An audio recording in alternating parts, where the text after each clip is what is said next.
Hello student, welcome back to my YouTube channel. और आज बात करने वाले 10th क्लास की एक्सरसाइज 4.1 के कुछ क्वेश्चंस जो आपके लिए काफी ज्यादा इंपॉर्टेंट होने वाले हैं। ठीक है। और मैक्सिमम स्टूडेंट की एक गलती रहती है, जिस गलती को बार बार रिपीट करते हैं। और वो गलती क्या है कि वो क्वेश्चन को अच्छी तरह से रीड आउट नहीं करते, जिसकी वजह से उनका सॉल्यूशन फाइंड नहीं होता है, या तो सॉल्यूशन आता है या सॉल्यूशन नहीं आता है। ठीक है। और इसी गलती को आज इस वीडियो में हम इम्प्रूव करेंगे।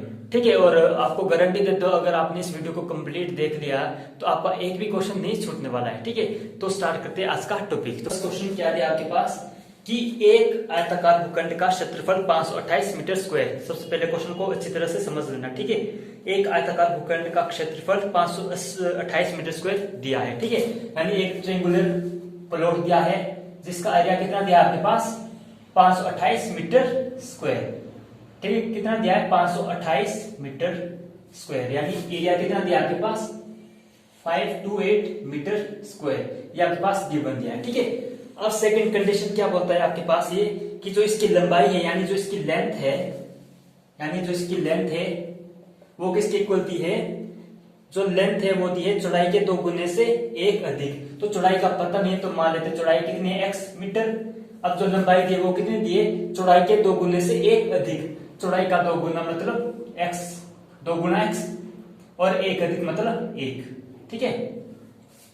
इतनी मीटर। ठीक है। लेंथ आ गई इसकी 2x plus 1 metre and breadth कितनी आ गई इसकी x मीटर। ठीक है। और हम जानते हैं कि इसका एरिया किसके बराबर होता है लेंथ इंटू ब्रेथ, जो किसकी इक्वल दिया आपके पास 528 मीटर स्क्वायर की इक्वल दिया। ठीक है। अब लेंथ कितनी है आपके पास 2x plus 1 into breadth x equal to 528। ठीक है। अब इस x को अंदर मल्टीप्लाई करो तो यहाँ 2x के साथ भी हो जाएगा तो 2x स्क्वायर प्लस x, इसको लेफ्ट हैंड साइड में लेके आओ तो ये माइनस का हो जाएगा इक्वल टू 0। तो ये क्या आ गया आपके पास एक क्वाड्रेटिक इक्वेशन। और आपने यही बताना था कि ये क्वाड्रेटिक इक्वेशन के फॉर्म में लिखा जा सकता है या नहीं। अब बात करते हैं अपने सेकंड क्वेश्चन के बारे में। अब सेकंड क्वेश्चन क्या है हमारे पास कि 2 क्रमागत धनात्मक पूर्णांकों का गुणनफल 306 है। ठीक है। 2 क्रमागत धनात्मक पूर्णांक का मतलब कोई 2 कंसेक्टिव पॉजिटिव इंटीजर का जो प्रोडक्ट दिया वो कितना दिया 306। तो सबसे पहले मान लेते हैं कोई 2 कंसेक्टिव नंबर, मान लिया एक x और एक x प्लस 1। इन दोनों का प्रोडक्ट कितना दिया है यानी इन दोनों का गुणनफल कितना दिया है 306 के इक्वल। ठीक है। तो इनको मल्टीप्लाई कर लेते हैं x square plus x equal to 306।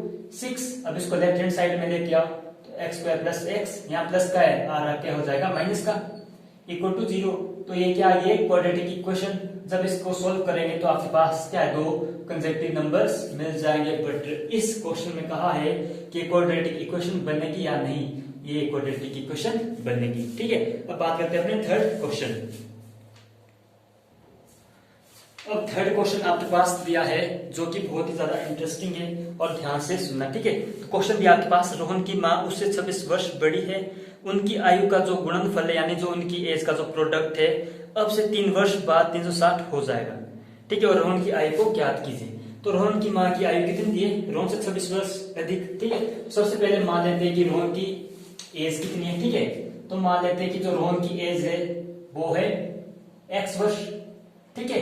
और उसकी जो माँ की एज वो कितनी है, उसकी जो मदर की एज वो कितनी है रोहन से 26 वर्ष अधिक, यानी रोहन की x है तो उसकी क्या हो जाएगी x प्लस 26 या 26 प्लस x वर्ष। ठीक है। तो ये क्या बोल रही है कि जो 3 वर्ष बाद जो इनका गुणनफल हो जाएगा वो कितना हो जाएगा 360। तो देखते हैं 3 वर्ष बाद कितनी होती है आफ्टर 3 years। ठीक है। तो आफ्टर 3 years रोहन की एज कितनी हो जाएगी x प्लस 3 वर्ष, यानी 3 वर्ष बाद x प्लस 3 हो जाएगी। और उसकी मदर की कितनी हो जाएगी x प्लस 26 प्लस 3 वर्ष, यानी x प्लस 26 प्लस 3 29 वर्ष। ठीक है। उसकी जो मदर की एज वो कितनी हो जाएगी x प्लस 29 ईयर, और उसकी जो रोहन की एज वो कितनी हो जाएगी x प्लस 3 ईयर। और ये क्या बोलिए अगर इन दोनों का हम प्रोडक्ट लें तो क्वेश्चन बोल रहा तो इनका जो प्रोडक्ट है यानी इनका जो गुणनफल है वो किसके इक्वल हो जाएगा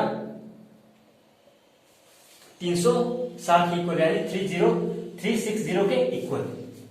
तो इनको यहाँ सोल्व कर लेते हैं। पहले x को इन दोनों के साथ मल्टीप्लाई कर लेते तो x square plus 29x plus 3x plus इस 3 को इसके साथ भी मल्टीप्लाई होगा तो कितना आ जाएगा आपके पास 87 इक्वल टू 360। तो यहां से क्या आ जाएगा आपके पास एक्स स्क्वायर प्लस इन दोनों को ऐड कर लो 29 प्लस 3 कितना हो जाएगा 32x और यहां से प्लस 87 माइनस 360 ठीक है इक्वल टू 0। ठीक है, अब यहां से क्या आ जाएगा आपके पास एक्स स्क्वायर प्लस 32x, जब इनको दोनों को माइनस कर लोगे तो क्या आएगा आपके पास आंसर -273 इक्वल टू 0।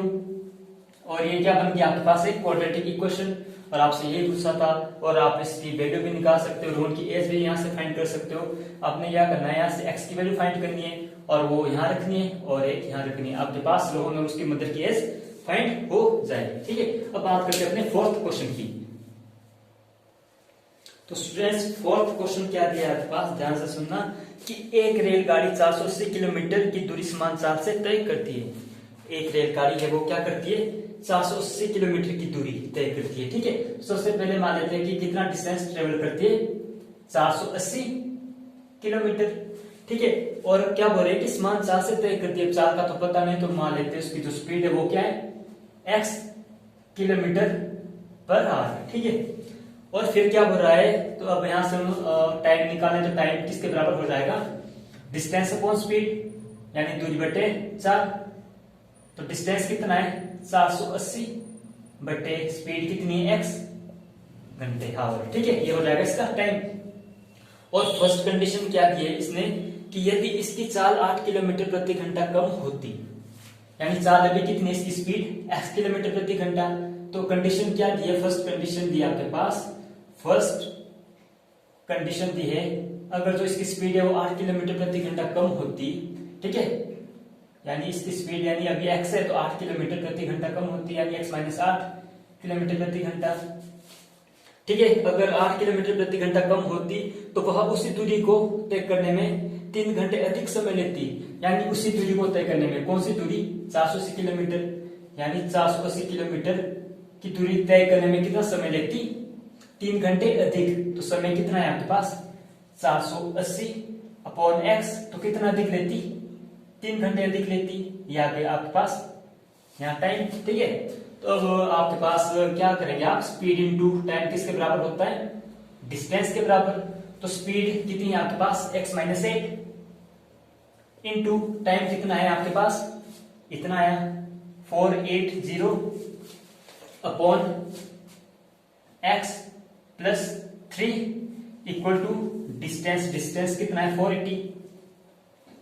अब इनको आपस में सोल्व कर लो आप, तो सोल्व करके क्या आ जाएगा आपके पास, तो सबसे पहले इसको सोल्व कर लेते हैं अंदर। ठीक है, तो x माइनस 8 तो यहां अंदर आ जाएगा आपके पास 480, इस x को इधर मल्टीप्लाई कर लो तो क्या आएगा 3x upon x equal to 480। ठीक है, तो यहां से क्या आ जाएगा आपके पास x माइनस 8, अब इस x को इधर क्रॉस मल्टीप्लाई कर लो तो क्या आ जाएगा 480 plus 3x equal to 480x। अब यहाँ देखो, अब जो यहाँ x और 8 को क्या कर रहे हो अंदर मल्टीप्लाई कर लो इस ब्रैकेट के साथ, तो कैसे करेंगे x का मल्टीप्लाई 480 के साथ भी होगा, तो 480x प्लस 3x स्क्वायर, और इसी तरह इस 8 का यहाँ भी होगा और यहाँ भी हो जाएगा मल्टीप्लाई, तो 8 का इसके साथ हो जाएगा तो क्या आ जाएगा माइनस, यहाँ पर 0, यहाँ पर 4, यहाँ पर 3 8 और यहाँ पर minus minus plus minus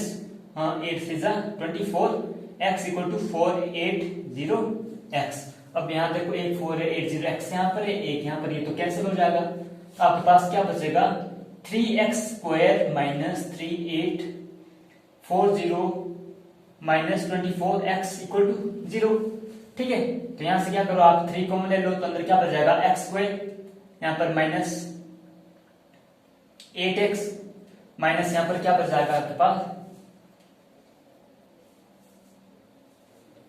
0 equal to 0। तो ये क्या बन गया आपके पास एक क्वाड्रेटिक इक्वेशन, और आप इसको सोल्व कर सकते हो, यहाँ से x की वैल्यू निकाल लो और यहाँ पर क्या है पुट कर लो तो आपके पास स्पीड निकल जाएगी। तो आज के लिए बस इतना ही, मिलते हैं अपने नेक्स्ट वीडियो में बहुत जल्द। अगर आपको वीडियो अच्छी लगी तो वीडियो को लाइक कर दे, शेयर कर दे और चैनल को सब्सक्राइब भी कर दे। Thank you.